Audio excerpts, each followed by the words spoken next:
I'm gonna turn the music down low.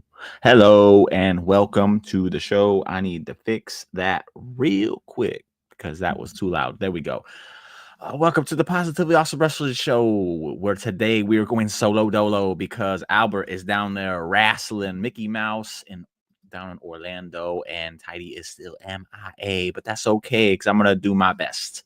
It's been a minute since I've been solo, back to the Raw recap and Dynamite recap days, but I'm gonna give it a try, people. So bear with me. I got really no agenda, so I'm just gonna chat about whatever it is that comes to my mind. I got a few topics here that people shot my way, and then if you got anything in the chat, type it in. We'll hit it up. Got Courtney in the chat. Hello, hello, hello. Thank you for joining, Courtney, as always. Much appreciated. So first and foremost, I guess I will go with we got from our old friend Captain. I like this one because he asked, what 2 or 3 WrestleMania main event matches would I choose for this year's WrestleMania? Not for cash grab, not for anything, just purely based on storyline and things of that nature. So I like that one because the 2 that I have, I actually think could happen this year. They probably, one of them probably won't, but I think it could. It's a very, very small chance it could happen. And it was on my list as well from like 2 weeks ago. So WrestleMania main events. I'll go ahead and say for night 1, WrestleMania main event, I would do Rhea Ripley versus Bianca Belair for the WWE Women's Championship. And as I said before, I don't know if he's listening, Cap, but the reason I'm doing this is because I don't think ever have we had 2 women who were as dominant and as big as Rhea and Bianca are right now that could put on a show like they would put on. The closest we've had, Charlotte and Sasha, maybe, but I don't think Sasha was ever on that level. That don't shoot the messenger. That's my idea, but don't shoot me for. I just don't think so. But you have Rhea, who could literally be the star of the entire company, running this like just the star of the entire company. She's that big. She's that marketable. She's that huge, and she's pushed like a mega superstar. She's super over everywhere she goes. And then you have Bianca Belair, who was kind of doing that prior. She's had to take a step back to tag team and all that. But she's still, again, if she was to be put in the main event scene like Rhea Ripley is now, she'd be right there with her. You have the opportunity to take the 2 biggest women wrestlers of the past 5 years, hands down, and run a program with them going into Mania for the top spot. This is Rock Hogan level. It is. Again, it sounds stupid. I don't care, but it is. To me, it is. It's huge. It's a match you cannot leave on the table. I don't think there's many matches like that left in wrestling at this current time where it's never happened before. And for us to not get a chance to see that is crazy. Rhea's champion now. So, hey, one part of that equation is done. Bianca just needs to win the Royal Rumble, and we're off to the races. And I feel like everyone would automatically assume Bianca goes after Tiffany because they're on the same thing and they have their little thing going. Tiffy attacked her and threw out of the ring when she cashed in. But who cares? Tiffany was just doing what anybody would have done. Bianca make a statement and just show up on Raw and go face to face. Holy shit. That's a holy shit chant moment if I've ever heard one. So as far as what the story is, it's just simple. Like I said, who is the number one? And it would be legit. It's not like we're manufacturing like they both could be number one, when in all reality, that's not the case. No, this is both of them at the top of their game. Who is the number one woman in professional wrestling? And either way that goes, I think the fans can be happy. Either way that goes, you could turn the other one heel after they lose, or you could just have them go both as baby faces, and it's just a mutual respect thing. Like, you could do a lot with that match. You could do a lot with that build, and it wouldn't be one of those things where, as I said before, you're forcing a women's main event into the women's match into the main event just for the sake of doing it.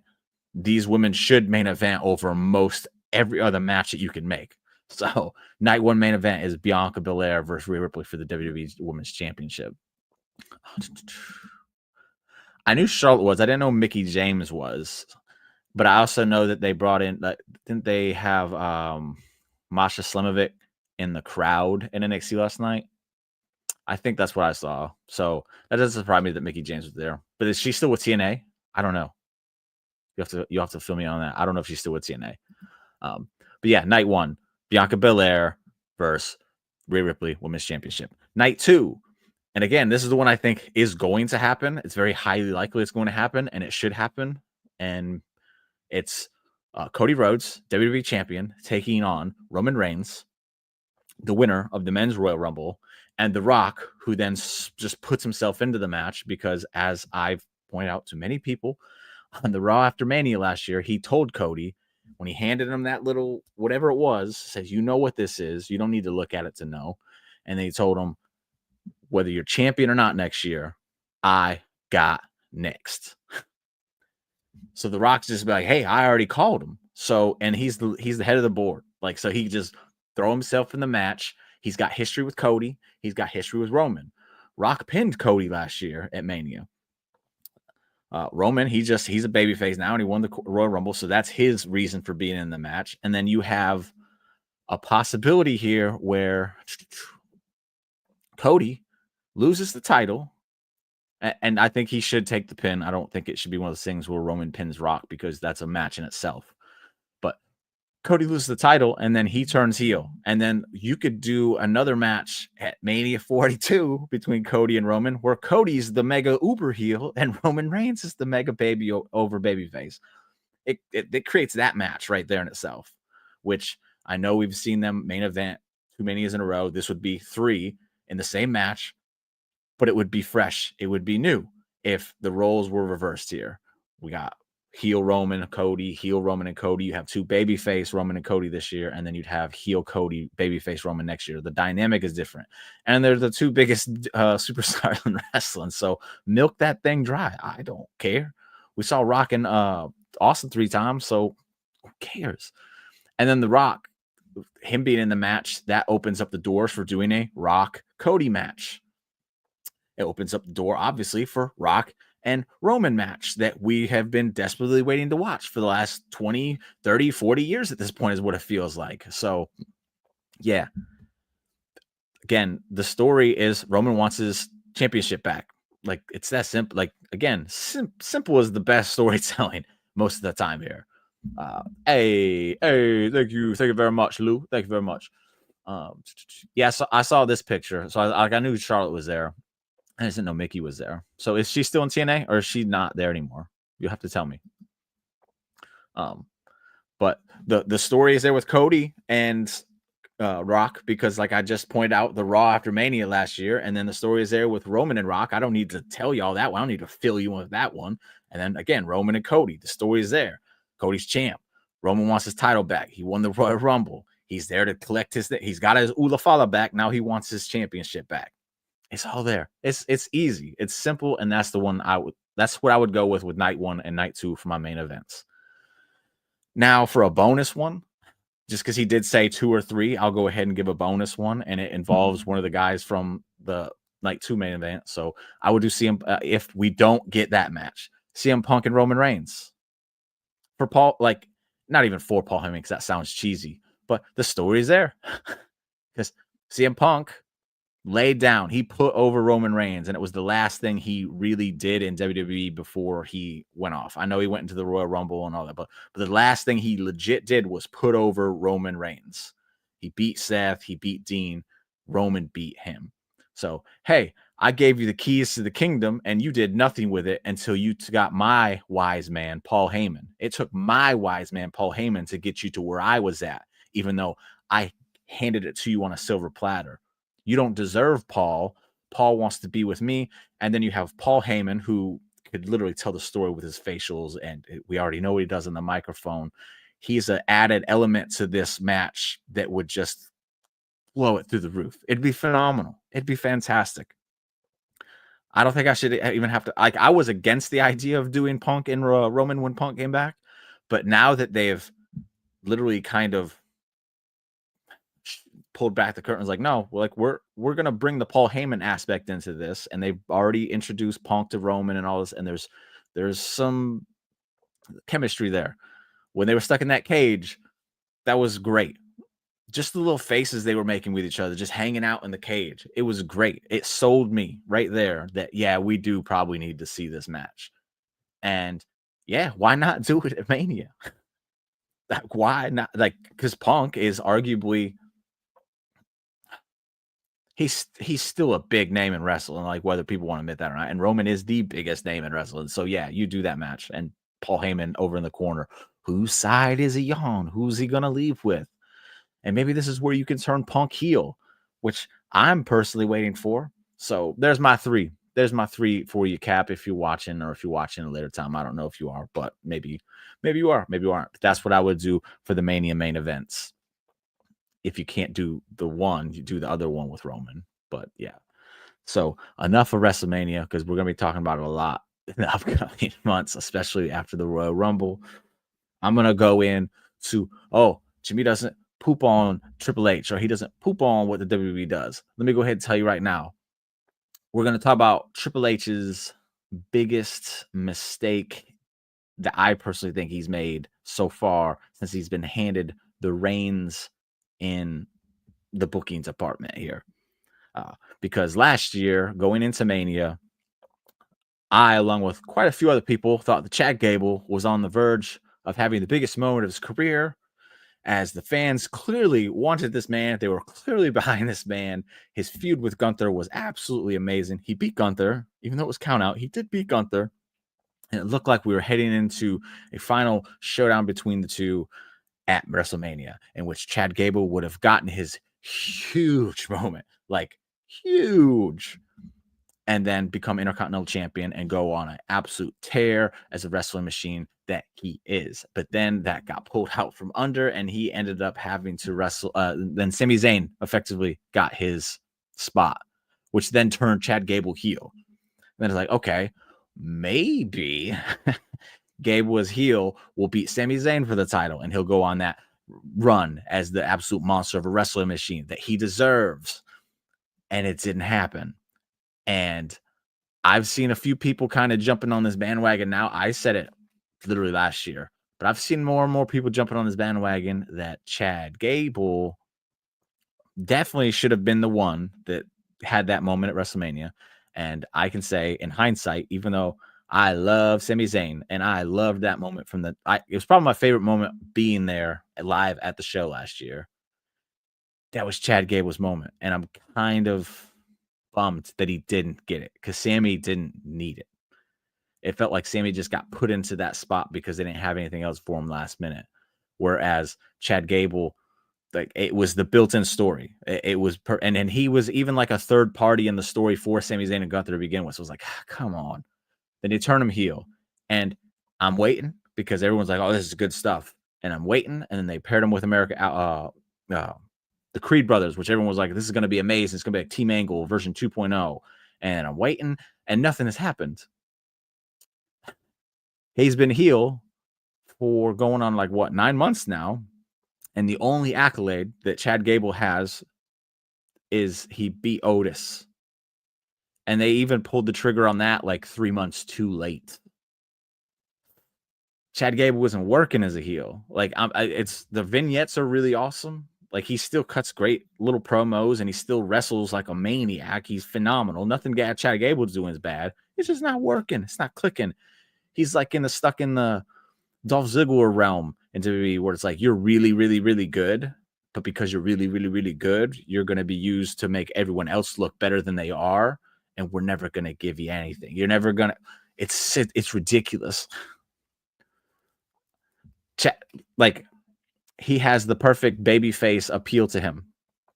He's a smaller guy, which we love to get behind. He can just win you over with his matches. He's proven that time and time and time again. He can have a match with literally anybody on the roster.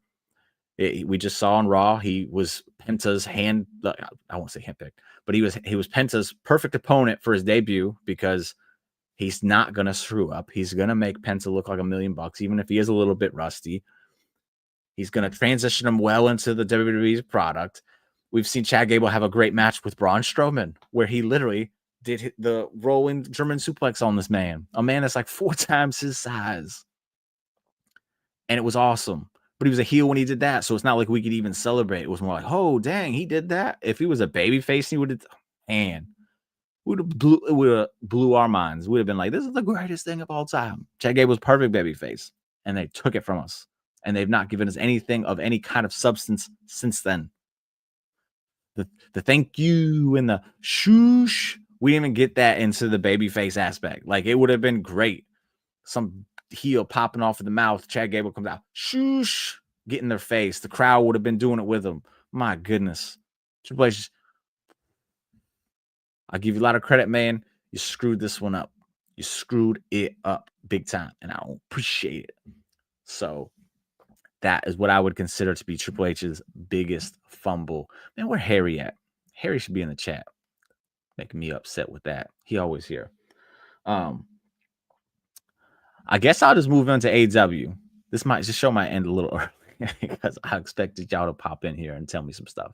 I'm gonna move on to AEW since we got Dynamite tonight. And the big match for tonight is Jon Moxley versus Willie Hobbs for the AEW World Championship, because last week Willie Hobbs won the gauntlet match to get this match. He won the gauntlet match to get this match.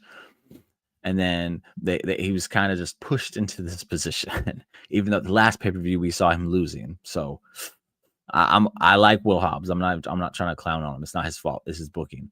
But with this match now, because everyone hates the Death Riders angle so very, very, very much, we got people who are now trying to say that Will Hobbs, they should just go ahead and shock the world and let Will Hobbs beat Jon Moxley on a random episode of Dynamite with no builds, no nothing. Just hey, he won the match last week. He punked him out on Saturday Night Collision, and now let's have him beat Jon Moxley, because I don't like what Jon Moxley's doing. Yeah, that worked out really great. And I pointed this out, and I'll point it out again. It worked out really great when Bill Goldberg did that to Hogan in WCW. And people always get mad when you compare AEW to WCW. But when you do things like this, if they were to do something like this, that's exactly why you get compared to WCW, because that would be insanely stupid. What are you going to do with Will Hobbs after he wins it? If AEW is in such a bad position that a lot of people, not saying me saying this is what I'm literally seeing AEW fans themselves saying. AEW is kind of like in a drought at this moment. Like, nothing's exciting them. Now, I'm sure there's some diehards that are like, oh, it's still awesome. That's cool, whatever. But the main consensus that I'm seeing is that it's kind of like they're in a lull period, and Death Riders is a big part of that. Okay, well, maybe build Hobbs up before you do something like this. Because if you don't, you just put the title on him. Then what? Then what? What's Hobbs going to do? Is he going to carry the company for you in a bad spot? No, he can't do it. Like, I'm sorry, everybody. He just can't do it. Like, what kind of, and this is just my preference, but what's he going to do next week? You would expect him to come out and cut you a promo. Is he going to cut you a promo that moves you? I don't think so. I haven't seen it. Maybe he surprised me. I don't know. But from what I've seen of him, I don't think he's that guy. I think if you built him up and polished him a little bit better, he could probably be that guy later on down the road. Or maybe if you'd done this years prior and polished him and built him up, you could do that right now. And I wouldn't be like saying this is a stupid idea. But you can't do it right now. But with that said, I'm willing to see what would happen next. Because at this point, why not? Why not? I don't think it would be good for him, though. I think it'd be silly. I think it would be stupid. That's just my take. And I don't think it bodes well for Hobbs anyway, because he's in a 10-man match against Mox and the Death Riders and all that other stuff on Collision anyway. So why would he be involved in something like that if he beat Mox? That don't make sense to me. That's a horrible follow-up to winning the AEW championship, in my opinion. So I don't think that's happening anyway. And since we're talking about that match on Collision, I've seen a bunch of people pooping on that, saying it doesn't make sense. And I'll say this. Partially, you're correct. It doesn't make sense that the Death Riders are teaming up with anybody, especially a comedy group like Jericho Appreciation Society or Learning Tree. It's not even the Appreciation Society anymore. I'm thinking Jericho's learning tree, which is literally what Mox, he didn't say them specifically, but he said, this is the kind of nonsense that AEW has become that I cannot stand. And now he's going to stand on the apron with that group. That part doesn't make sense. But I'm also a person, unlike others, that allows things to play out. And maybe, just maybe, we can wait to see what happens at the end of this match. Because if Mox just doesn't even like Mox's crew, like Yuta and Claudio, don't even tag Jericho and his boys in. They're just like, we're gonna do this ourselves. That works. That makes a little bit more sense. If Jericho eventually tags himself in, and then Mox and crew absolutely destroy him and Big Bill or him and the Bad Apple, whatever combination it's going to be. If they then turn around, destroy them, and leave them laid out, that makes more sense. But if they're like hand in hand, tagging each other in and out and getting along, that doesn't make sense. And I'm with everybody else. Again, I'm willing to make this let it play out, a phrase that I use a lot. So I say it with WWE. I'm going to say it with AEW too. I'm going to let this one play out. We can wait a week to see if something's going to work out before we start poo-pooing on it. A lot of people need to get on that bandwagon because that's kind of stupid to just. I don't see how you can actively enjoy wrestling when you're just kind of expecting the worst before you even see it. It's pretty silly. I'm going to look here for some more topics and stuff because I don't want to stop. I don't want to. But let me go ahead and do this real quick. Albert, he done screwed me up not joining us.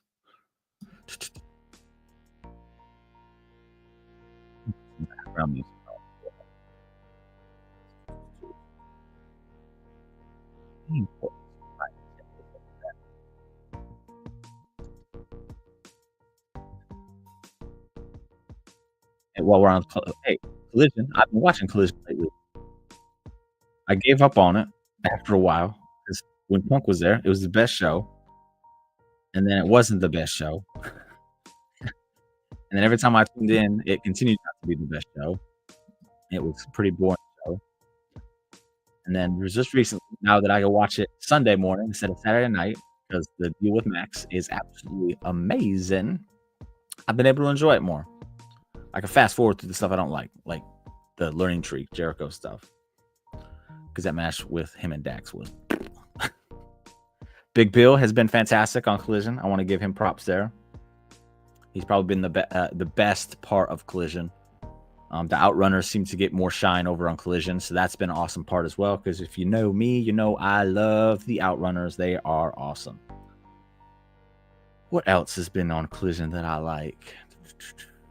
Mariah May and Harley Cameron this week. That was good.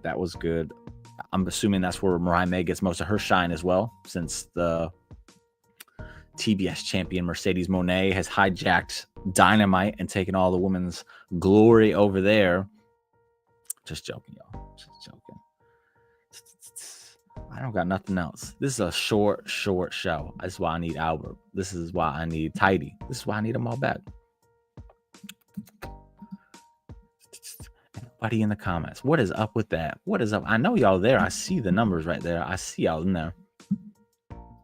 I guess I'm going to go ahead and call it quits, everybody. So I appreciate y'all for joining the most boring, positively awesome wrestling show to date. Sorry we couldn't do more, but I wanted to do something. I didn't want to just sit around and do nothing. I was bored. So next week, we will have Albert back. I'm going to try and get Tidy back in. I'm going to try again, everybody. Or the few that are still here. I'm going to try and get Tidy back. I know everybody misses him. I do too. And we're going to do Royal Rumble predictions. We're going to talk about the Royal Rumble. I'll have some bonus questions in there. And then also coming up on Wrestle Buddy, we have a new show coming up. That'll be a lot of fun. We're going to do some live reactions to, not shows, because that takes too long. we have a fun little show coming up that I think everybody will enjoy. A little short 10 minutes thing. So much better than the hour-long stuff.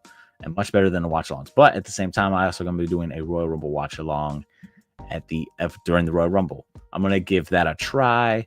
We're going to get some Jimmy Bebe reactions. A lot of fun, I think that might be. So with that said, I guess we're going to end it there. Yeah, I guess I appreciate the positive there. So with that said, hey, thanks for watching. And like I said, I will be back next week, so it'll be more interactive, I guess. And I will see everybody then. Toodles.